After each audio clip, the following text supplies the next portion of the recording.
Sebelum kamu tonton, apa kata kamu like, subscribe, dan aktifkan butang loceng supaya Cikgu Arif lebih semangat untuk hasilkan video-video baru. Assalamualaikum, apa khabar murid-murid? Bersama Cikgu Arif dalam kelas Sains Sosial dan Alam Sekitar tahun 6. Pada hari ini kita akan belajar mengenai tajuk manusia, iaitu memerihalkan mengenai makanan seimbang untuk pembesaran. Jadi pada akhir pembelajaran nanti, murid-murid akan dapat menamakan jenis-jenis makanan seimbang mengikut 4 kelas makanan berdasarkan piramid makanan Malaysia. Jadi, selamat belajar. Hai murid-murid. Murid-murid, apa itu makanan seimbang? Makanan seimbang mengandungi gabungan pelbagai jenis makanan untuk memberi kita zat makanan yang diperlukan oleh tubuh. Tiada satu pun jenis makanan tunggal yang dapat memberikan kesemua zat yang diperlukan tubuh kita. Tubuh memerlukan berbagai jenis makanan dalam jumlah yang berbeza untuk memelihara kesihatan kita. Jadi murid-murid, berapa banyak kita perlu makan sesuatu makanan itu? Kementerian Kesihatan Malaysia ada menyediakan piramid makanan Malaysia. Apa pula piramid makanan Malaysia ni? Piramid makanan Malaysia adalah panduan pengambilan makanan. Ianya berbentuk piramid, mempunyai kombinasi 5 kumpulan makanan yang diletakkan pada 4 aras. Selain daripada jenis kumpulan makanan, piramid makanan juga menyatakan jumlah sajian yang disarankan untuk diambil dalam sehari bagi setiap kumpulan makanan. Maknanya murid-murid, ada makanan yang kena ambil banyak, ada yang kita kena ambil secara sederhana, ada juga makanan yang kita kena ambil lebih sedikit. Baiklah murid-murid, mari kita lihat piramid makanan Malaysia. Ini dia, piramid makanan Malaysia. Pada aras 1, iaitu di dasar piramid,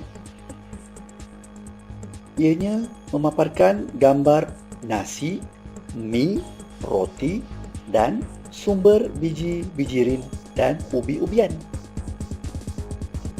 Jenis makanan ini kita perlu makan secukupnya,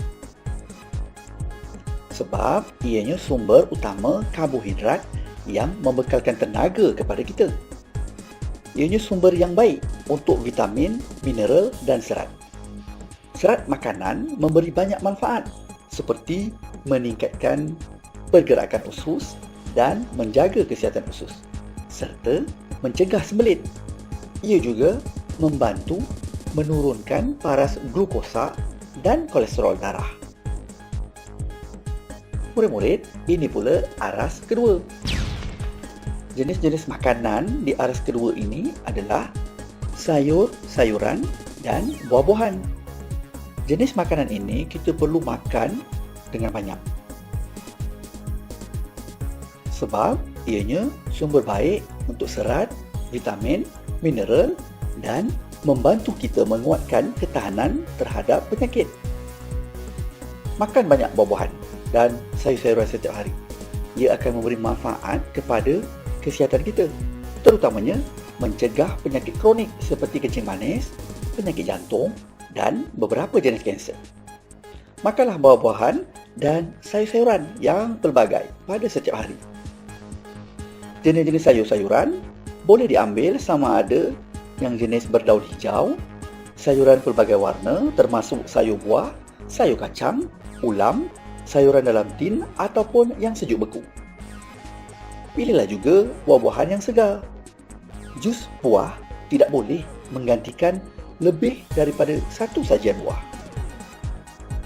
Murid-murid, di aras yang ketiga pula, jenis makanan di aras ketiga ini adalah ikan, ayam, daging dan kacang. Kita perlu makan makanan jenis ini secara sederhana. Ianya sumber baik untuk protein yang diperlukan untuk membina tubuh kita. Ianya kaya dengan vitamin B, zat besi dan zinc. Kekacang adalah sumber protein yang baik dan juga memberi sumber serat yang baik. Kekacang adalah rendah kandungan lemak dan tidak mengandungi kolesterol dibandingkan dengan ayam dan daging. Kekacang juga digalakkan untuk diambil setiap hari. Kita juga perlu makan ikan lebih kerap, jika boleh setiap hari. Pilihlah daging dan ayam yang kurang lemak dan kolesterol. Contohnya, membuang kulit ayam sebelum memasak atau pilihlah daging tanpa lemak. Di aras yang keempat untuk murid-murid adalah jenis makanan lemak, minyak, gula dan garam. Jenis makanan ini kita perlu ambil dengan jumlah yang sedikit. Ianya tinggi protein, kalsium dan pelbagai jenis vitamin dan mineral seperti vitamin A, riboflavin, vitamin B12 dan zinc. Kalsium dalam susu membina tulang dan gigi yang kuat bermula dari usia kanak-kanak. Ini membantu mengurangkan risiko osteoporosis, iaitu tulang rapuh. Baiklah murid-murid, dapat tak kamu ingat jenis-jenis makanan di setiap aras piramid makanan itu? Jika tidak ingat, kamu boleh lihat semula gambar piramid yang cikgu tunjukkan tadi. Kamu kena amalkan makanan yang seimbang. Ia penting untuk kesihatan kamu. Tapi jangan lupa tentang pengambilan air yang secukupnya. Air ini mempunyai pelbagai fungsi penting dalam memastikan tubuh sentiasa sihat dan cergas. Pastikan kamu minum 10 hingga 12 cawan air masak dalam sehari. Dan kurangkan pengambilan air bergula tau. Baiklah murid-murid, sama-sama kita menjaga kesihatan dengan pengambilan makanan yang seimbang. Jumpa lagi.